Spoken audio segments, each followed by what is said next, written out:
Hello बेटा जी। कैसे हैं आप सभी। आप सभी की जानकारी के लिए मैं ये बताना चाहूँगा, आज की इस वीडियो में मैं आपको एक्सरसाइज 13.3 के कुछ नहीं ऑलमोस्ट सारे ही क्वेश्चंस इस वीडियो में सॉल्व कराऊंगा। पर यकीन मानना, पहले आपको खुद से ट्राई करना चाहिए, तभी ज़्यादा आपको समझ आ पाएगा, ठीक है। पर आपके डाउट्स बने इसलिए मैं तसल्ली से करा रहा हूँ। Are you ready? बोलो हाँ। बोलो हाँ। बोलो हाँ हाँ हाँ हाँ हाँ। तो सभी प्यारे प्यारे बच्चों, ध्यान दीजिएगा। क्वेश्चन नंबर 1 जैसा कि आप सभी के सामने स्क्रीन पे पहले से मौजूद है, ये एनसीईआरटी के ही हैं सभी क्वेश्चंस। क्वेश्चन नंबर 1 देखिए। क्वेश्चन नंबर 1 को तसल्ली से पहले पढ़िए, समझिए, नहीं आएगा तो मैं बताऊंगा। रेडी? तो क्वेश्चन नंबर 1 में क्या बोला गया है? एक झोला है, उस झोले के अंदर 5 रेड बॉल्स हैं और 5 ब्लैक बॉल्स हैं। A ball is drawn at random. एक बॉल निकाली गई। उस बॉल को निकालने के बाद उसके जैसी दो और बॉल उस बैग के अंदर डाल दी गई। अगर मैं आप सभी से एक बहुत बेसिक सा क्वेश्चन पूछूंगा, तसल्ली से सुनना। ये क्वेश्चन में क्या बोला गया है? एक झोला बनाओ पहले, ठीक है। उस झोले के अंदर क्या बोला गया है?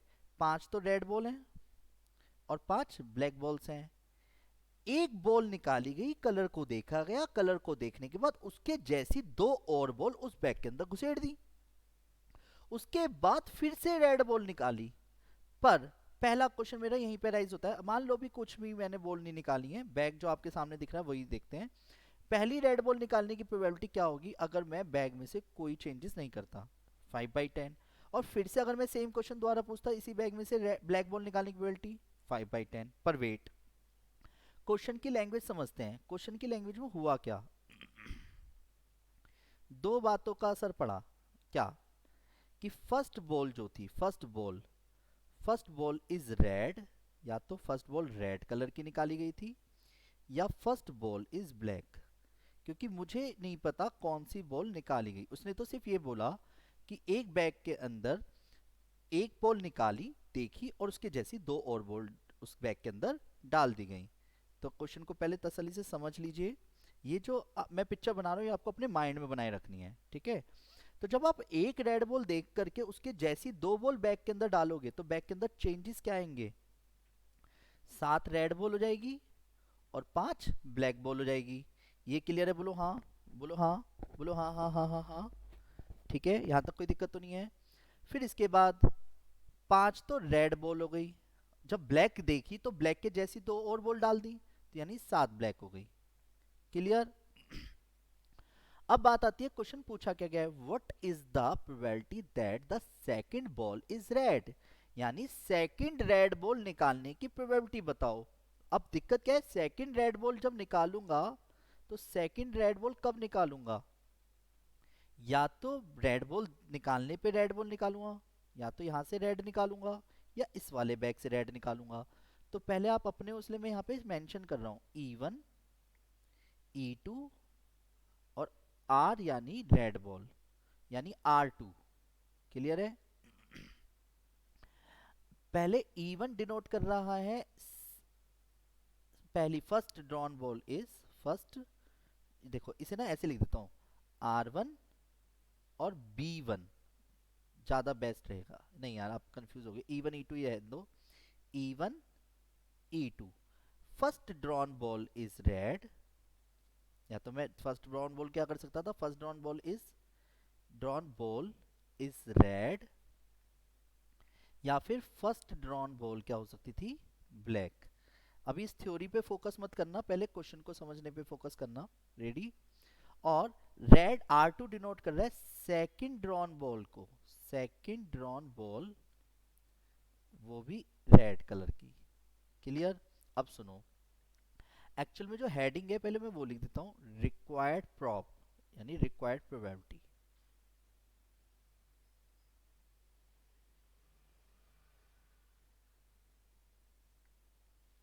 सुनो, सबसे पहले तो मुझे अकॉर्डिंग टू क्वेश्चन ना प्रोबेबिलिटी ऑफ R2 बतानी है बस।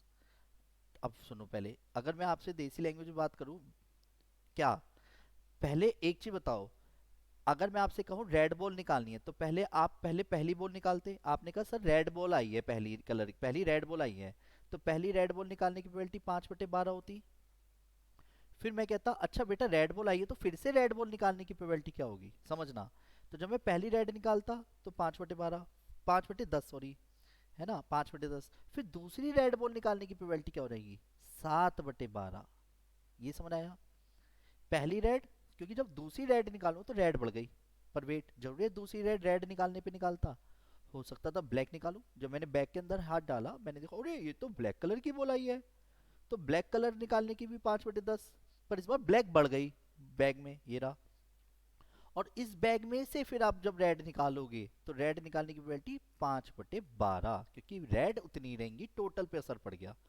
अब जिसको ये समझ नहीं आया वो यहाँ पे समझो। यानी E1 डिनोट कर रहा है पहले रेड बॉल, और E2 डिनोट कर रहा है किसको, ब्लैक बॉल को। R2 डिनोट कर रहा है second red ball black ball देखने पर, और R2/E2, R2/E2 क्या डिनोट कर रहा है, सेकंड बॉल निकाली ब्लैक बॉल के होने पर। ये तो रहेगी 7/12, और ये रहेगी दूसरी ब्लैक बॉल निकालने पर, मतलब पहली ब्लैक बॉल निकालने पर दूसरी रेड निकाली, यानी 5/12।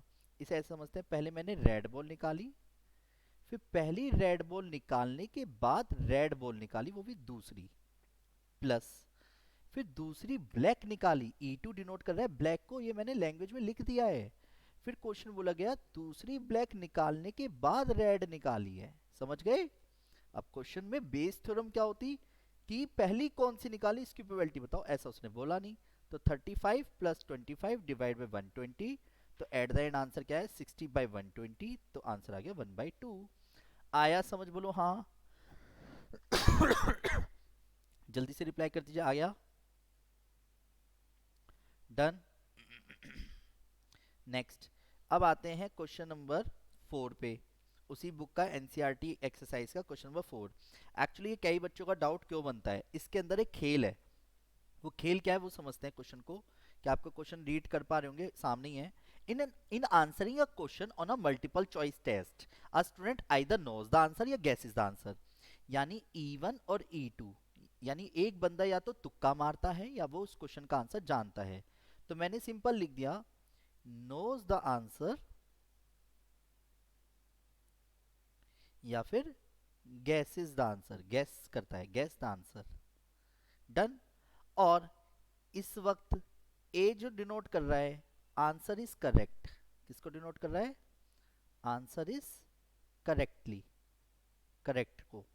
तो खुद बताओ, क्वेश्चन में बोला गया है एक क्वेश्चन पेपर है, उस क्वेश्चन पेपर में पहली लाइन पढ़ते हैं, let 3/4 the probability that knows the answer. उस क्वेश्चन पेपर में वो क्वेश्चन जितने जानता है उसकी प्रोबेबिलिटी कितनी है, 3/4, यानी E1 की प्रोबेबिलिटी क्या हो गई, 3/4। फिर अगली लाइन, क्वेश्चन में बोला क्या गया है, 1/4 है उसके तुक्का मारने की, यानी तुक्का मारने की प्रोबेबिलिटी 1/4 हो गई। बहुत बढ़िया। A/E1 और A/E2, A/E1, A/E2, A/E1 का मतलब क्या है, A/E1 का मतलब है, अब एक, बस अब इस बात का मतलब समझना, एक तो इसने लाइन क्या दी है समझते हैं जरा। उसने बोला अगर बंदा गैस करता है तो गैस करने पर सही होने की प्रोबेबिलिटी 1/4 है, गैस करने पर, यानी जब वो तुक्का मारता है अक्कड़ बक्कड़ बम्बे बो 80-90 पूरे को शो करता है, तो उसके क्वेश्चन को सही करने की प्रोबेबिलिटी तो 1/4 है, आंसर सही होने की। और मेरा दूसरा क्वेश्चन, सॉरी, A/E1 का मतलब क्या है। अब भैया एक क्वेश्चन का आंसर आप जानते हो, जानने पर सही होने की क्या होगी ये बताओ।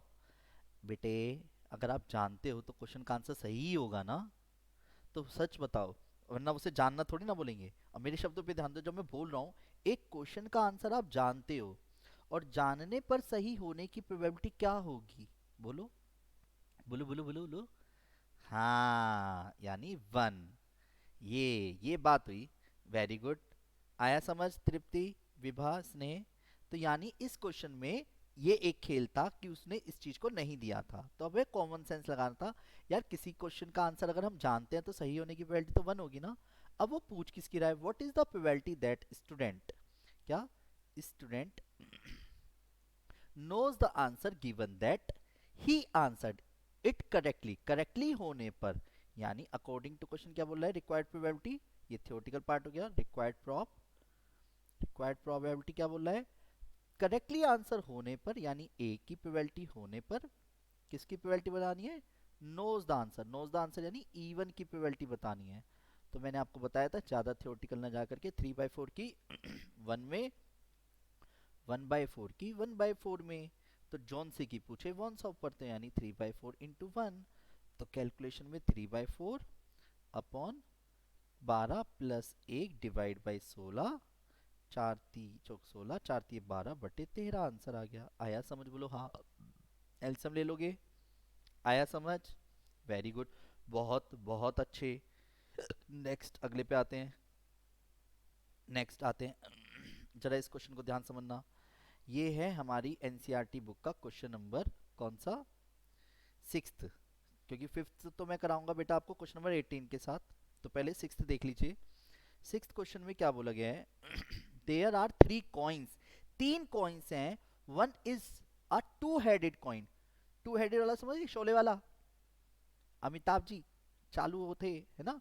तो one is a two headed coin, इसे बाइस्ड कॉइन बोलते हैं, ठीक है। दूसरा बाइस्ड में क्या बोला गया है?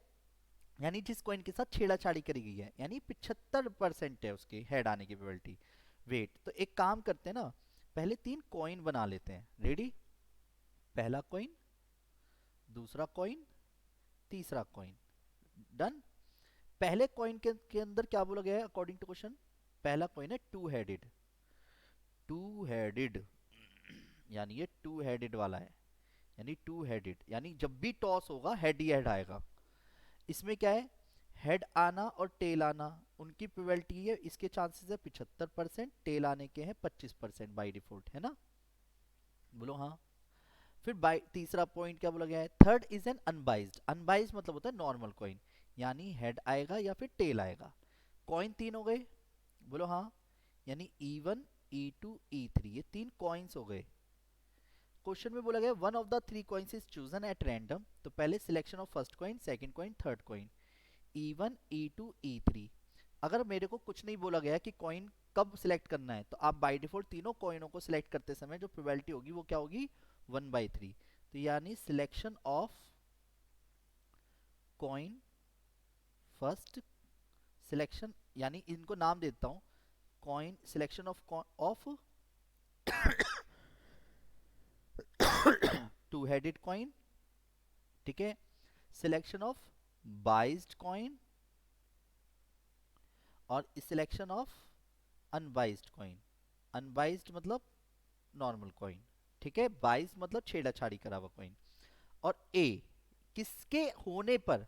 उसने बोला what is the probability it was the two headed coin, यानी E1 की प्रोबेबिलिटी बतानी है। पर कब? One of the 3 coins is chosen at random, it shows heads, यानी हेड शो करने पर। तो coin show head, coin show head, ये क्लियर है? बोलो हाँ। तो बहुत ही सिंपल है।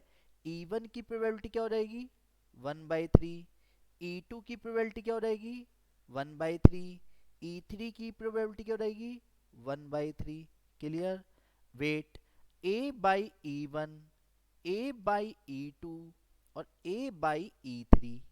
क्लियर? A बाई E1 का मतलब क्या हो गया? जो टू हेडेड कॉइन है उसमें हेड आने की प्रोबेबिलिटी क्या होगी? बाई डिफॉल्ट 2/2 यानी 1। क्योंकि शोले वाला जो कॉइन है यहाँ पे, अगर उसको कभी भी टॉस कर दिया जाए तो वो 1 ही तो आएगा, क्योंकि टू हेडेड कॉइन है, हेड ही हेड आएगा हमेशा। फिर दोबारा से ई हेड आने की प्रोबेबिलिटी भाई खुद ही बता रखे, तो मैं कैसे बता दूं? तो 75/100 यानी 3/4। सर काट क्यों रहे हो भाई? ऐसा है ही नहीं जो एल्सियम सेम आ जाएगा इसमें। A/E3, A/3 यानी नॉर्मल कॉइन, एक कॉइन को टॉस करने पे हेड आने की प्रोबेबिलिटी 1/2 होती है। अब बात आती है सर पूछा क्या गया है? बहुत ही सिंपल है बेटा। Required probability according to question पूछी गई है क्या? कि E1/A बताओ। E1/A क्यों बोला? यानी हेड आने पर टू हेडेड वाले कॉइन की बताओ। डन है? बोलो हाँ। आया समझ? प्लीज रिप्लाई कर दीजिए फटाफट। 1/3 इंटू 1, 1/3 इंटू 3/4 और 1/3 इंटू 1/2, और जौन से की बोले वोन सा ऊपर। क्लियर है? बोलो हाँ। तो 1/3 एल्सियम जब लेंगे 4 × 12, 4 प्लस 3 प्लस, तो 4 3 7 2 9, 9, तो 1 4/9। क्लियर है, बोलो हाँ। क्लियर है। अब कैलकुलेशन आप आराम से कर लेना, बाकी मेन चीज समझ आ गई? आया समझ बेटा, बोलो हाँ। जल्दी से प्यारा प्यारा रिप्लाई कर दीजिए। डन तृप्ति, वेरी वेरी गुड बेटा, आपने भी आंसर निकाल दिया। ओ बेटे की जान, क्वेश्चन नंबर 10 है हमारी एनसीईआरटी बुक के पॉइंट ऑफ व्यू से। क्वेश्चन में क्या बोला गया है? क्वेश्चन बोला गया है जे छोरी जो है, एक छोरी है, अगल, क्या बोला गया? अगल। तो एक मिनट, पहले जे छोरी बना लें, है ना। एक लड़की है, थोड़ी बावली टाइप है, ठीक है, और उसके बाल, ठीक है, थोड़ी चुड़ैल टाइप बना लेते हैं, कोई दिक्कत नहीं है, ठीक है। दिख रही है लड़की बेटा? उसके दो हाथ दिख रहे होंगे बड़े बड़े, ठीक है। अब ये छोरी जो है एक डाइस थ्रो करती है। क्या करती है? डाइस थ्रो करती है। वाओ। डाइस थ्रो करने पे या तो आता है 5 और 6, या आता है 1 2 3 4, जैसा क्वेश्चन में बोला गया। उसे कहा suppose a girl throw a die, okay, throw करने पे, एक डाई थ्रो करने पे क्या आता है? 1 2 3 4 5 6। तो उसने कहा शी गेट्स अ 5 और 6, तो she tosses a coin 3 times. देखा बावली सी हुई पड़ी ना, पहले तो 5 और 6 आया, तो उसने क्या करा? कॉइन को 3 टाइम्स टॉस करा। Coin tossed thrice. अब जैसी कॉइन टॉस थ्राइस हुआ तो तुरंत आपके माइंड में सैंपल स्पेस आ जाने चाहिए। सैंपल स्पेस सर बताता हूँ बेटा, हड्डी हड्डी हड्डी हड्डी, 4 बार लिखते हैं ना, याद आया?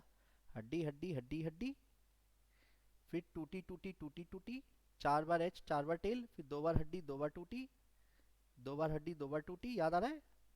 कहने का मतलब हड्डी टूटी हड्डी टूटी, हड्डी टूटी हड्डी टूटी।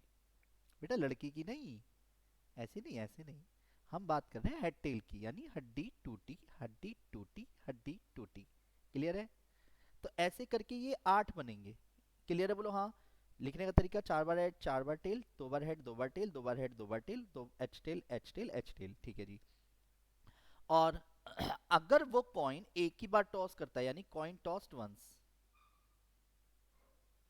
लड़की क्या कह रही है कि अगर 1 2 3 और 4 आता है तो she tosses a coin once, notes whether a head और टेल, यानी चाहे कुछ भी आए। तो वेट, तो इसमें सैंपल स्पेस क्या बनेंगे? हेड या टेल। अब क्वेश्चन बहुत तसल्ली से बोला गया है, if she obtained exactly one head, exactly one head आने पर find the probability she threw 1 2 3 4 आने की प्रोबेबिलिटी बताओ। तो वेट, E1 E2 और A। E1 मान लेते हैं, शी गेट्स 5 और 6, शी गेट्स 1 2 3 और 4। और ये किसको डिनोट कर रहा है? एग्जैक्टली वन हेड्स को। एग्जैक्टली वन हेड, क्योंकि इसके होने पर पूछ रहा है ना, 22 थ्योरम क्या कहती है? इसके होने पर। तो अब एक चीज बताओ, एक डाइस को थ्रो करने पे 5 और 6 आने की प्रोबेबिलिटी क्या होगी? इस बार 1/2 नहीं लेंगे, क्योंकि 5 और 6 आने की प्रोबेबिलिटी क्या होती है? 2/6, यानी 1/3। E2 यानी 1 2 3 और 4 आने की प्रोबेबिलिटी क्या होगी? 4/6, यानी 2/3। ये क्लियर है?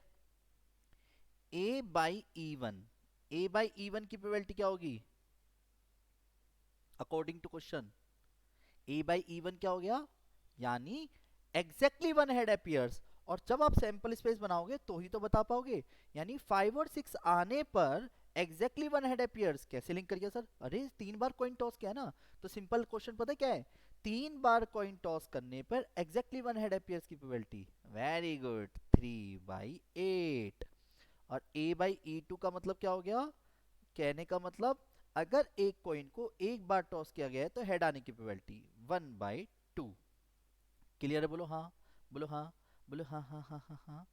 Required probability according to question. तो रिक्वायर्ड प्रोबेबिलिटी क्या हो गई? रिक्वायर्ड प्रोबेबिलिटी हो गई E1, क्योंकि सॉरी E2/A, क्योंकि 1 2 3 4 की बतानी है। ये क्लियर है? बोलो हाँ। तो यानी 1/3 की इंटू तो 3/8 में करेंगे ही करेंगे, और 2/3 की इंटू 1/2 में करेंगे। और जोन से की बोले वोन सा ऊपर, 2/3 की 1/2 में। नहीं आया समझ? तो आंसर क्या आया? 1/3 काट पीट करके, ये 1/8 प्लस 1/3, एलसीएम लेता हूँ तो 1/3 इंटू 3 + 8 डिवाइड बाई 8 3 जा 24, 3 से 3 कट जाएगा तो 8/11 आंसर आया है। क्या सभी का यही आंसर आया है 8/11? Vibha, very good. बेटा क्वेश्चन को आराम से जब रीड करोगे ना तो कॉन्सेप्चुअली समझ आएगा आपको। क्वेश्चन में बहुत क्लियर बोला गया था कि एक डाइस थ्रो करने के बाद एग्जैक्टली वन हेड अपीयर्स आने पर 3 2 1 3 4 की प्रोबेबिलिटी बताओ। तो यानी 1 2 3 4 की तो मैं तभी बता पाऊंगा ना, वरना प्रोबेबिलिटी तो 1 2 3 4 की क्लियर है। 2/6 इतना छोटा क्वेश्चन तो ये होगा नहीं कि 1 2 3 4 की प्रोबेबिलिटी बताओ इतना टाइम। क्या कह रहा है वो? एग्जैक्टली वन हेड अपीयर्स होने पर बताओ। तो यहाँ 22 थ्योरम में होता क्या है कि कौन किस पे डिपेंड है ये समझना है। तो जो इवेंट्स घटनाएं घटित होती हैं उस इवेंट की ही पूछ डालता है जिसके अकॉर्डिंग वो वन हेड अपीयर्स हुआ था। आया समझ? और जिसके लिए वह आपको लगेगा समय। एक काम करते हैं, जो मैं अगला एग्जांपल करने जा रहा हूँ ना, इससे आपको एक हेल्प करूंगा। जो भी आपका क्वेश्चन है ना बेटा अंश, उस क्वेश्चन का आंसर आपको इस बात से हो जाएगा जैसे मैं जो बात अब बोलने जा रहा हूँ। सर हमें कैसे पता चलेगा E1 E2 E3 क्या है, A/E1 A/E2 A/E3 क्या है? भाई क्वेश्चन पढ़ो, जिनका सम 1 आ रहा हो वो E1 E2 E3 है। देसी लैंग्वेज बता रहा हूँ, देखो जिनका सम 1 आ रहा हो, भाई इन सब का सम 1 नहीं आ रहा, तो भाई ये तो बिल्कुल भी नहीं है E1 E2 E3। 50 30 20 यानी ये E1 E2 E3 है। अब लैंग्वेज पढ़ लेते हैं, अभी तो क्वेश्चन पढ़ा भी नहीं है, अब पढ़ेंगे क्वेश्चन। देखो E1 E2 E3 और D डिफेक्टिव आइटम्स को डिनोट कर रहा है। अब आप आराम से पढ़ो, उसने कहा manufacture has 3 machine operators, machine A, machine B, machine C. तो machine A, machine B, machine C. Clear है? और उसके बाद उसने बोला डिफेक्टिव आइटम्स, आइटम्स। अब पहले आराम से समझो, खुद बताओ E1 E2 E3 पहले कैसे हो जाएगा, क्योंकि उनका सम तो 1 होता है। और एक चीज बताओ, तीनों लैंग्वेज में ये बोला है, मशीन ए के द्वारा डिफेक्टिव आइटम, मशीन बी के द्वारा डिफेक्टिव आइटम, मशीन सी के द्वारा डिफेक्टिव आइटम। यानी ये क्या हो गई जो पहले दे रखी है, defective item by machine A, defective item by machine B, machine B मतलब E2, और defective item by machine C यानी E3। तो पहले मशीन द्वारा डिफेक्टिव आइटम की प्रोबेबिलिटी क्या हो जाएगी अकॉर्डिंग टू क्वेश्चन? 1% यानी 1/100, 5% यानी 5/100, 7% यानी 7/100। तो बाय डिफॉल्ट मशीन ए के वर्क करने का जो टाइम पीरियड है वो दे रखा है 50/100, क्योंकि ये सीधा सीधा दिया है। B is on the job 30%, यानी ये कोई A/E1 नहीं है ना। C is on the job यानी मशीन के रन करने की प्रोबेबिलिटी, और मशीन के रन करने पर डिफेक्टिव आइटम होगा, ना कि डिफेक्टिव आइटम करने पर मशीन रन करती है। कॉमन सी बात है, एक मशीन से प्रोडक्ट जब प्रोड्यूस होगा तभी तो डिफेक्टिव आइटम आएगा, या डिफेक्टिव आइटम आने पर मशीन चलेगी? कॉमन सी बात सोचो ना यार। नहीं आया समझ? और क्वेश्चन में बोला गया defective item is produced, defective item के प्रोड्यूस होने पर मशीन की बतानी है। तो वही वाली बात हो गई, यानी E1/D बताना है। क्लियर है? और 22 थ्योरम में होता क्या है हर बार, तो 50/100 की इंटू 1/100 में, प्लस 30/100 की इंटू 5/100 में, प्लस 20/100 की इंटू 7/100 में, और कैलकुलेशन में जौन सा बोले वौन सा ऊपर। आया समझ? बोलो हाँ। और उम्मीद करता हूँ कि ये वाला क्वेश्चन आपको बहुत अच्छे से क्लियर हो गया होगा। आया समझ? तो ये तो बच्चों वाला क्वेश्चन था। नेक्स्ट अगला, जो एक्चुअल में कई बच्चों का डाउट बनता है, पर इसे बताने से पहले कोई डाउट? या बिल्कुल। और लास्ट आज की क्लास का क्वेश्चन, उसके बाद अगर कोई डाउट रह भी जाएगा बेटा तो नेक्स्ट क्लास में शेयर कर लेंगे, और प्रोबेबिलिटी डिस्ट्रीब्यूशन का कॉन्सेप्ट नेक्स्ट क्लास करेंगे ही। अब जिस क्वेश्चन को कराने जा रहा हूँ बहुत तसल्ली से समझना, काफी खास क्वेश्चनों में से है बेटा। क्वेश्चन में पता है क्या बोला गया है, क्या बोला गया है? उसने कहा एक काठ की गड्डी है, उस काठ की गड्डी में से एक काठ खो गया। 2 मिनट समझना। खो गया, फिर 2 काठ निकाले। पढ़ो आराम से। उसने कहा a cart from a pack, पीने वाला पैक नहीं, काठ की गड्डी वाला pack, a card from a pack of 52 cards is lost, एक कार्ड खो गया, फ्रॉम द रिमेनिंग कार्ड्स, बचे हुए कार्ड्स में से दो कार्ड्स निकाले गए और दोनों डायमंड कार्ड है। दोनों डायमंड कार्ड निकालने पे खोने वाले की प्रोबेबिलिटी बताओ। भैया पहले तो यूं ही ना पता खोया कौन सा, तो खोने वाले की तो तब बताएं, वरना डायमंड की प्रोबेबिलिटी तो हम ऐसे बता देंगे 13/52। ना ना ना बेटा ना, आराम से सोचो। अगर मैं आपसे ये कहता हूँ बेटा टोटल कार्ड्स 52 हैं, स्पेड कार्ड, एक स्पेड कार्ड निकालने की प्रोबेबिलिटी क्या होगी स्पेड कार्ड की, समझो। इवन, समझना जरा। इवन मैं कह देता हूँ E2, E3 और E4। तसल्ली से बताना, मैंने ये कहा लॉस्ट कार्ड बीइंग डायमंड। क्या? जो लॉस्ट कार्ड है, लॉस्ट कार्ड बीइंग, पहले एक बार ले लेता हूँ हर्ट का, लॉस्ट कार्ड बीइंग स्पेड का, लॉस्ट कार्ड बीइंग डायमंड का, और एक लॉस्ट कार्ड में मान लेता हूँ क्लब का। सारे हो गए, एक तरह से एक एक कार्ड खो दिया सब तरीके के। पहले कार्ड खोऊंगा तभी तो दो कार्ड निकालूंगा। तो कार्ड खोने की प्रोबेबिलिटी का मतलब हो गया इन शॉर्ट एक हर्ट कार्ड निकालने की प्रोबेबिलिटी। तो बताओ आराम से, एक हर्ट कार्ड निकालने की प्रोबेबिलिटी क्या होगी? सिंपल सा क्वेश्चन है यार, हर्ट कार्ड, कोई छेड़ाछाड़ी नहीं करी मैंने। तो 13/52, ये भी 13/52, ये भी 13/52, और यहाँ तक कि ये भी 13/52। यहाँ तक कोई दिक्कत है? फिर यानी जिसे काट पीट करना चाहो तो आप कर सकते हो, 1/4, 1/4, 1/4, 1/4। अगर एक जैसा आ रहा है तो काटना, वरना नहीं। ठीक है। दूसरा असली खेल तो यहाँ पे शुरू हुआ है डी, यानी दो डायमंड कार्ड्स, यानी जिसमें ए से डिनोट कर देता हूँ अभी, यानी 2, शब्दों पे ध्यान देना, 2 diamond cards, 2 diamond cards are drawn, वो भी फ्रॉम द रिमेनिंग कार्ड। अब बताता हूँ क्यों। क्योंकि लैंग्वेज में जब मैं लिखूंगा आपके सामने प्रोबेबिलिटी ऑफ A/E1, इसका मतलब समझते हैं। A/E1 का मतलब क्या है? E1 का मतलब है हर्ट का एक कार्ड खो गया। समझना, कार्ड की गड्डी है, उसमें से हर्ट के 13 कार्ड थे, उसमें से एक कार्ड खो गया है। तो कार्ड की गड्डी में कितने कार्ड्स बचे हैं? 51। अच्छा, इस कार्ड की गड्डी में डायमंड कार्ड्स कितने हैं अभी? 13। तो पहला डायमंड कार्ड निकालने की प्रोबेबिलिटी एक हार्ट कार्ड खोने के बाद है ना, एक डायमंड कार्ड निकालने की प्रोबेबिलिटी, पहला डायमंड निकालने की प्रोबेबिलिटी क्या होगी? मैं पहले समझा देता हूँ। दो डायमंड निकालने तो आप कॉम्बिनेशन भी लगा सकते हो, 13C2/51C2, यानी सोच के बोलना। पहला डायमंड निकालने की प्रोबेबिलिटी 13/51, 51 यानी। वेरी गुड, क्योंकि एक कार्ड खो चुका, वो भी हार्ट का खोया है ना, तो डायमंड तो पूरे है ना। फिर वेट, कार्ड की गड्डी में सब डायमंड निकाल लिया मैंने, रोक लिया, विदाउट रिप्लेसमेंट ट्रीट किया जाता, अगर कुछ नहीं बोला जाता, तो दोबारा डायमंड निकालने की प्रोबेबिलिटी क्या होगी?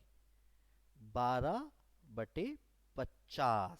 यस, क्योंकि एक डायमंड निकाल लिया तो डायमंड कम, टोटल में से एक खो चुका था, एक मैंने निकाल लिया तो दो कम, तो 50, इसलिए डन। द्वारा, जिसको समझ नहीं आया वो फिर से समझो। A/E2, E2 का मतलब है स्पेड कार्ड खोया है, स्पेड कार्ड खोने पर हर्ट कार्ड निकालने की प्रोबेबिलिटी, फिर से समझते हैं। डायमंड निकालने की प्रोबेबिलिटी तो 13C2, यानी एक, मतलब डायमंड तो हमारे पास पूरे ही रहेंगे। तो पहला डायमंड निकालने की, वो पहला स्पेड निकालने की प्रोबेबिलिटी 13/51 इंटू 12/50, फिर से क्योंकि डायमंड पूरे रहेंगे। अब समझना इस बात को, जिसको समझ नहीं आ रहा ना वो इस क्वेश्चन से समझ आ रहेगा। पहले सोच के ही बोलो चलो।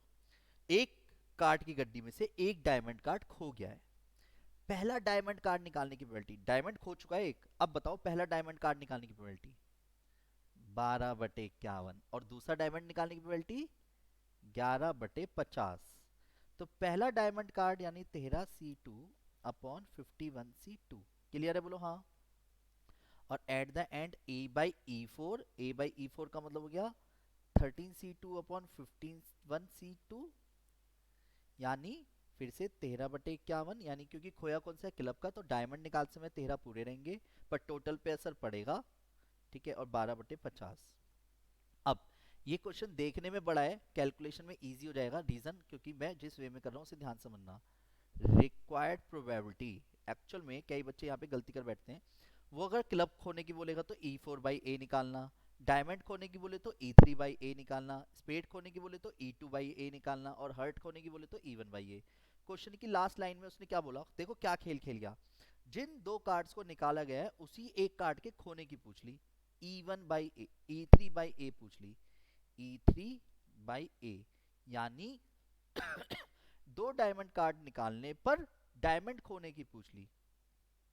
तो हम क्या करेंगे, 1/4 की इंटू 13/51 इंटू 12/50 प्लस 1/4 की इंटू 13/51 इंटू 12/50 प्लस 1/4 की इंटू 12/51 इंटू 11/50 प्लस और 1/4 इंटू 13/51 इंटू 12/50।